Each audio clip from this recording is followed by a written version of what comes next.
বাড়ির বিভিন্ন শুভ অনুষ্ঠান অথবা পুজোতে মাটির ঘট তো এসেই থাকে, তেমনি একটি ঘট আমার কাছেও ছিল। তাই ভাবলাম আজ এটাকেই একটু সুন্দর করে তুলি। যে কোনো মাটির জিনিসকেই খালি জলে ভালো করে ভিজিয়ে নিলে রং ভালো ধরে, তাই আমি প্রথমেই এটাকে ভালো করে ভিজিয়ে নিয়ে মুছে নিলাম। এমনিতে পুজোর ঘটগুলিতে খুব কমন কিছু ফুল পাতার মোটিভ থাকে, আমি ভাবলাম আজ অন্যরকম কিছু এক্সপেরিমেন্ট করা যাক। তাই আজ ডট পেন্টিং আর ওয়ার্লি পেন্টিং ট্রাই করলাম, সঙ্গে একটু কলকার ডিজাইন। শেষ অবধি দেখে কমেন্টে জানাবেন কেমন হয়েছে। ডট পেন্টিং এর জন্য যে প্রপার টুলগুলো লাগে সেগুলো আমার কাছে ছিল না, তাই নর্মাল টুলের পেছনের অংশ দিয়ে ডট করেছি।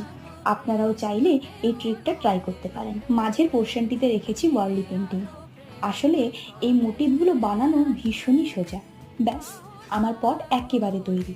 এগুলিকে ফ্লাওয়ার পট অথবা ডিজাইনার পেন স্ট্যান্ড হিসেবে ব্যবহার করতে পারেন। সকলে ভালো থাকবেন। আজকের মতো টাটা।